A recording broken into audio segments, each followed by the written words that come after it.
Hello and welcome to DFS Coach Talk. Today is Wednesday, March 16th, 2022. I am Joe Sarvati, affectionately known as Coach, and I am here to talk to you about the Valspar Championship on the PGA Tour this weekend. And this week, Thursday through Sunday, we're going to talk over some DFS plays and some prize picks plays for the first round as well. All right, let's get into it. What a Players' Championship it was last week. Crazy weather, all kinds of ups and downs. Very interesting golf. Obviously, Cam came out there, Smith, with his mullet and mustache from the 70s. But hey, you can say what you want. The guy got it done. He's a great player, and it was a very interesting tournament. To see all those balls in the water all week on 17 was a lot of fun. All right, we're going to talk about the Valspar Championship here. There's some great information I've got for you. A couple of things. It's at the Innisbrook Resort, the Copperhead course. Nothing more relaxing when you're standing over a shot. And this course has quite a few copperheads. That's why it's named that. And maybe one slithering up to take a bite. And you have to focus on the ball. So, yeah, it's not the easiest course, and that would not be a fun part of it for sure. But it's a tough course. It's a par 71, 7,340 yards. So it's pretty long. It's tight. You definitely can get in trouble. And it's really a tactician's type of course. It's not a course you boom it out there and then you have a short iron in. It's more of a positioning. You have to, use long irons a lot and certainly have to putt the ball well. But certainly will be a test to them. There's 5 par 3s. So, really one of the keys are those long iron players that can, stick it on the green. There several of those par 3s are over 200 yards.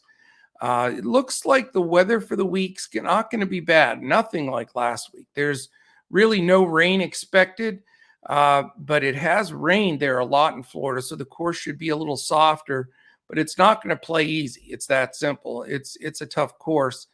And I think a lot of it's going to be, again, who can position the ball, who can gain strokes tee to green and then on the green. If you're hot putting, you're going to win. And Mr. Smith there last week, he had some insane like 36 one putts. You don't lose when you're doing that. So if anybody gets close to that, they'll be right in the thick of it again. All right, a couple other things here with this course. I like to pull the last 3 years top 5 finishers just to give you an idea who's comfortable on the course. And quite a few of these guys aren't playing. A few of them just pulled out. And in fact, the biggest one is Paul Casey. He won it in 18 and 19 back-to-back. They didn't play it in 2020 because of COVID, and they did play it last year. So no Paul Casey, no Sebastian Munoz. He pulled out. And so those are 2 big names. Sungjae Im is also not in the field, nor is Patrick Reed. So still a strong field, but definitely some names missing. But last year, top 5, they're all back. It was Mr. Sam Burns winning the event last year. And again, tactician, good ball striker, good on the greens. Keegan Bradley was second, and he had a nice showing last week. So he'll be on everybody's wish list. Obviously, the youngster Victor Hovland, he finished third. He's one of the favorites to win this week. But, man, that short game, his putting and a short game is not that great. If he could pull those together, he's going to be fantastic. Tringali and Answer are the final 2. Both in the field and both definitely have a shot. Decent plays for your DFS rostering. Last in 19, it was Kokrak that finished second, and Oosthuizen finished third. Bubba Watson fifth. Bubba was in the hunt a little bit this last week. So those three to keep in mind as you're building out those rosters. And none of the top 5 from 18 are playing. So it does create a situation where this is a much more open field where a lot of people have shots and you can build some really good lineups. All right, let's take a look, as we always do. Excuse me. How about that? Allergies here. I'm pretending I'm out on the golf course. Let's look at the odds from our partners, betus.com.pa.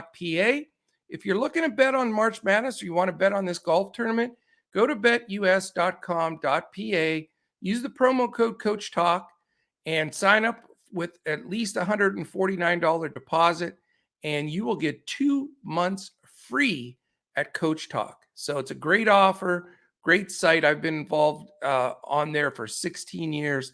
They are terrific.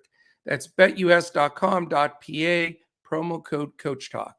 Odds, favorite to win it, Justin Thomas, 10-1. Victor Hovland, 11. Colin Morikawa, who missed the cut last week, at 12. Dustin Johnson at 16, who made a little run and shot 63 on Monday, which was crazy on that course there. Xander Schauffele also at 20, didn't get through the cut last week. Louis Oosthuizen, 22. Sam Burns, the defending champion, at 22.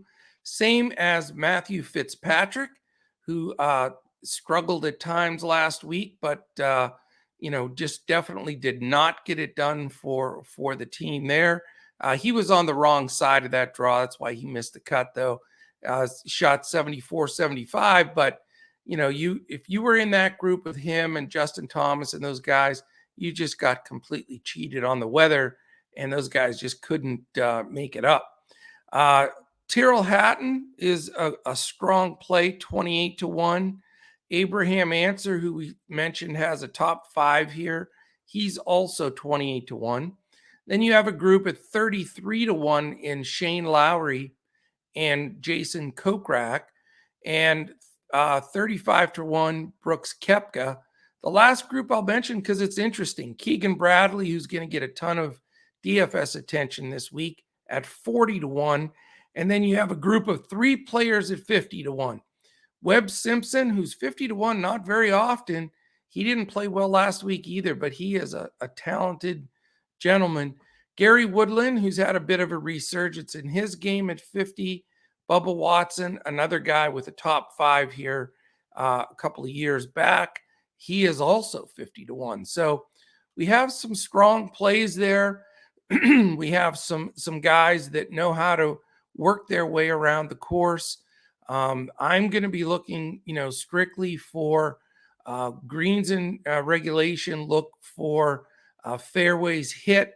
It's going to be important to keep the ball in play, and it's going to be important to be able to shape the ball and move the ball. There are some dog legs and, just some tricky shots that you really have to play position golf. You're not going to have the driver in your hand a ton. So I'm not really looking at the big boomers in this event. I'm going to look more of not the super short players either, but guys that, like a Burns, like a Sam Burns, that can keep it in play and can gain a lot of strokes tee to green and on the greens. All right, let's jump into prize picks. That's a big thing that everybody's looking at. Everybody loves playing prize picks and prop plays, and they're a lot of fun in golf too. And Prize Picks offers them every day. It's not tournament based, it's each round. So you can follow it closely and go after it that way. So I have a 3 play that I've already locked in for round number 1. It is over 70 strokes for Dustin Johnson. I know, he had a decent performance last week and then finished with that amazing Monday. But all in all, you look at what he's done in the last several months here, no top 20s, this is his first one last week. His consistency hasn't been there.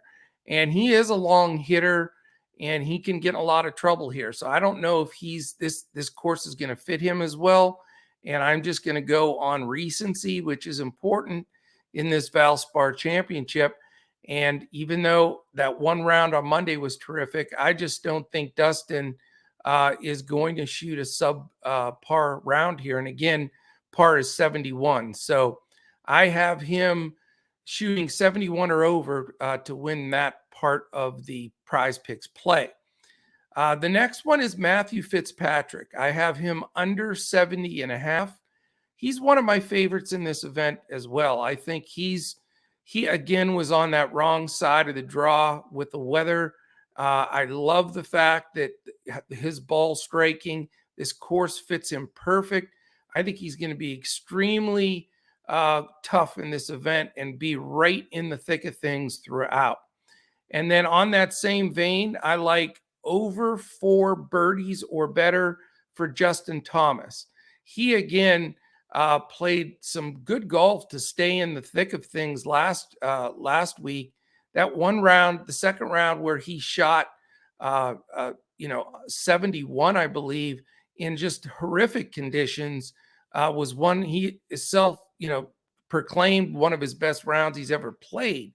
So he's sharp right now. I think he's going to feel better, that the weather's going to be better. He's not going to get caught, on a wind or rain versus, an easier trek. So he's going to have even chance at this. I think he comes out fired up, shoots a good score, and that 4 or better birdies, I think, is very, very attainable to him.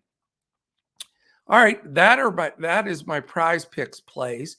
I'm going to give you a couple of plays also for your DFS builds as well.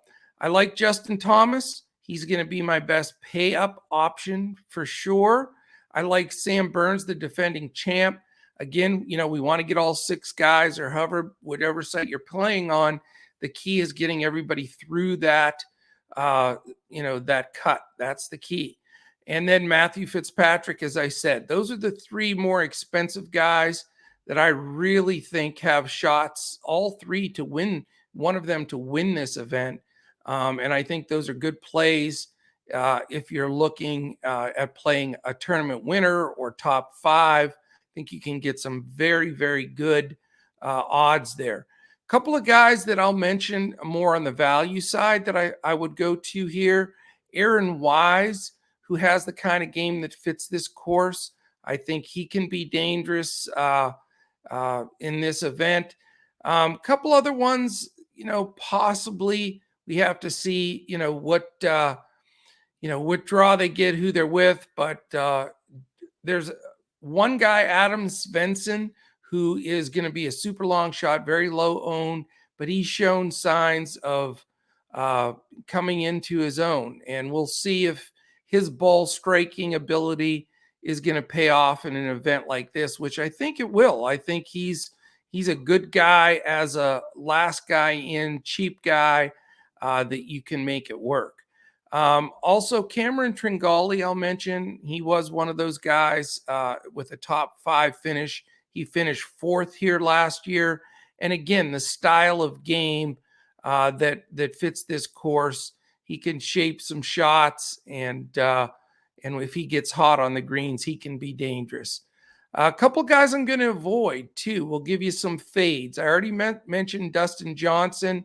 He is not on my list this week. Just I don't think his game is really in form besides that Monday round that he played. Also, Shane Lowry. He was in the thick of it for a while. Again, I think, this doesn't quite fit his game. He's not, he's an excellent player, knows how to play in wind and rain. I think that helped him a little bit last week, but I just don't think that his game fits this course either. The last guy that I'll mention that I'm going to avoid is Tommy Fleetwood. I just have not seen him put 4 rounds together in a long time. He was a leader in this event last week for a while because he was on the good side of the draw, and then he just faded out. I just don't see, where his game is. But he shaved off his beard, so maybe that's what caused it. The good mojo on the course left with the beard, so you better get it growing back. So that is it, my friends. That in a nutshell gives you a good feel for some strong DFS builds for this Valspar Championship. A nice little 3-bagger for prize picks, and hopefully all of that brings some good money in for you. So keep us posted here. If you'd like to try us out, it's dfscoachtalk.com. We have all kinds of things going on right now. We have a free contest coming up for baseball. We have March Madness contest going. We have all just so much offerings that you just got to check us out. dfscoachtalk.com. If you're more interested in just the golf, we also have a 3-day pass for $10. You can jump in with us there as well. All right. Thank you so much for checking us out and listening in. We appreciate it. Give us any comments, questions. You can check us out on Twitter at DFS Coach Talk. I am at Joe Sarvadi, JoeSarvadi. All right. Appreciate it. And we'll certainly be back again next week for the PGA event. And we'll certainly be looking to crush it in DFS.